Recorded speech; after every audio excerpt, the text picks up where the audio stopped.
Bad boys, bad boys. What you gonna do? What you gonna do when they come for you? What's up, y'all? It's Abwon, and this is Before You Watch. Spoiler-free reviews. This is my first review of the year 2020. My last review was, I couldn't even tell you. Yo, the movie scene has just been super. Oh, Queen and Slim. Queen and Slim was my last review. Definitely go check that out. Bad Boys 2 to me is actually one of the best rated R action films I've seen in my entire life, man. Like, I really do enjoy that movie. The action scenes are really, really dope in that film. And I really do like Martin Lawrence and Will Smith. I think they're funny as hell. I think they're both really good actors in their own right. Will Smith is obviously the better actor, but I think that's just because he's naturally an actor, whereas Martin is naturally a comedian. But this movie has been in production for so long. There's been so many talks about it. They weren't doing it, they were doing it. They finally started doing it. And you know, when I first started telling people like, yo, this movie's gonna blow up, I can't wait for it, I got a lot of negative reactions from a lot of people that actually do watch Will Smith movies. One, because Will Smith kind of got the whack juice. He really hasn't put out a good movie in a long time. I think the last really good Will Smith movie I saw was I Am Legend and 7 Pounds, and that was in like 07 and 08. Martin, I mean, that's self-explanatory. Like, all people remember now from Martin, like if you're not a diehard Martin fan, all you remember is a whole situation with him when he was outside in a leather jacket with a gun or whatever may have you, and he passed out. I will say this about this movie. The movie starts off real corny. Like, the first 5 minutes, I was like, the jokes just weren't funny. It was like the same scenes, like the slow motion with them coming out of the car. And I was just like, we've seen all of this before. Is this just gonna be more of the same? The movie just got better and better and better. The best thing about this movie is the pacing. And I know I say this about every film, but pacing really matters when it comes to movies that are longer than an hour and a half. This movie's only about 2 hours and change, but the pacing is on point. The opening scene is an action scene. The scene after that, they have a little conversation, then it goes right back to the action. Even the scenes where they're just talking, it's entertaining. The storyline is extremely basic. You know, they're cops and Martin Lawrence wants to retire. This is in the trailer, so it's not like I'm giving too much away. Martin Lawrence wants to retire. Will Smith doesn't want him to, and then, you know, they agree to stop one last criminal, and then that's pretty much it. A couple new characters are brought into the fray, brought into the limelight, so to speak. They kind of add a new dimension to things because they do play on the fact that Martin and Will Smith are older. A lot of people, when they first heard about this movie, they was like, yo, these guys are like pushing 50, like how they gonna do it? They gonna look so ridiculous. The writers did their thing. They played a lot on that. Like, you know, Martin wants to stay at home and sit on the couch and watch soap operas all day. He doesn't want to wear his glasses because he feels like they're old. Will Smith makes a lot of makes some Viagra jokes and old jokes. Martin wants Will Smith to finally settle down, this and the third. They play a lot on that. The new folks that they bring in, the new blood, the new cops, I guess you can say, they all have their own little quirks. You know, they're really good with technology. They got like drones. They want to do things by the book. They're very state of the art. So it plays with each other very well. And there's a really good balance there because Will Smith, this movie is pretty much just Will Smith with a vengeance. That's really just it.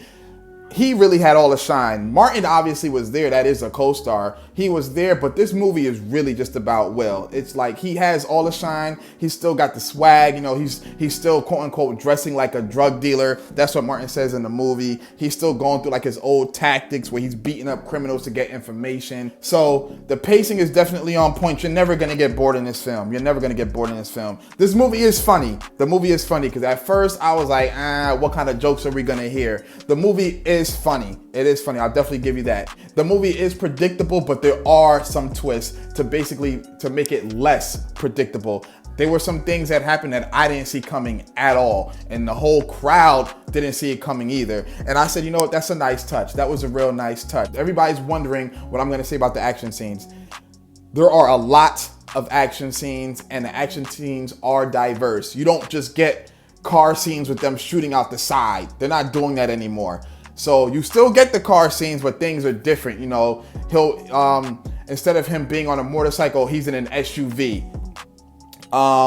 They still have shootouts, but things, like I said, things are different. Now they need shields. They're not as fast anymore. They have a couple fist fights on like rooftops and stuff. The action scenes are very well done. The entire movie, like the cinematography looks good. The aesthetic looks good. It just looks very cinematic, but all Bad Boys movies look like that. They just look very over the top, but not over the top like Transformers and Fast 5 or Fast and the Furious. So it looks very, very good. But I will say this, Bad Boys 2, that movie just had some memorable action scenes. Like the number one scene is pretty much when they're on the highway and, you know, they're following the criminals that they're following. They're in a trailer that, you know, transports vehicles on the highway, and they just basically just start letting them go. They just start shooting the latches, and there's cars all over the highway. They going crazy left and right. Everybody that thinks about Bad Boys, that's seen those movies, remembers that one action scene.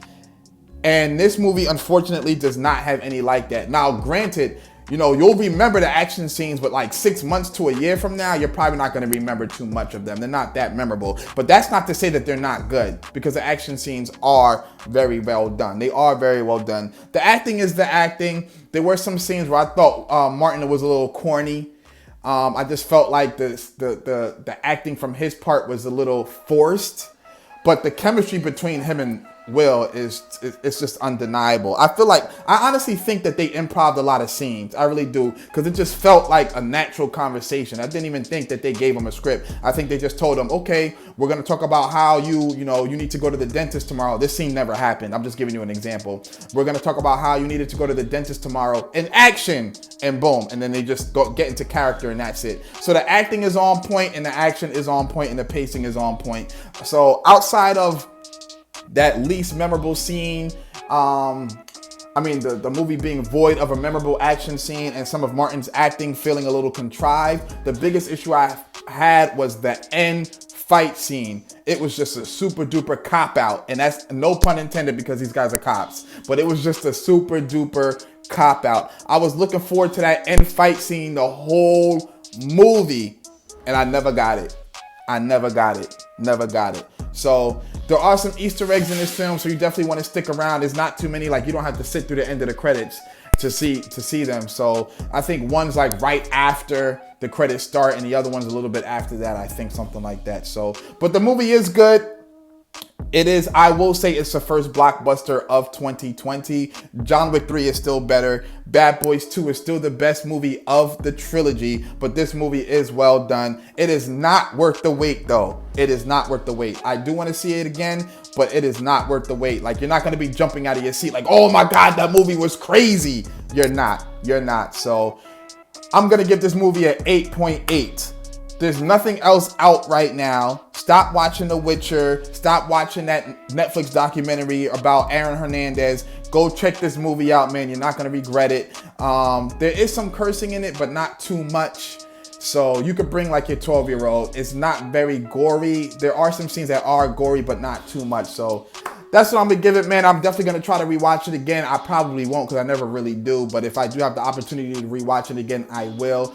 That's about it, man. Y'all let me know in the comments what y'all thought, man. Hit me up on the gram, ABWONUNO. Talk to me, I talk back, man. I'm out of here. Peace.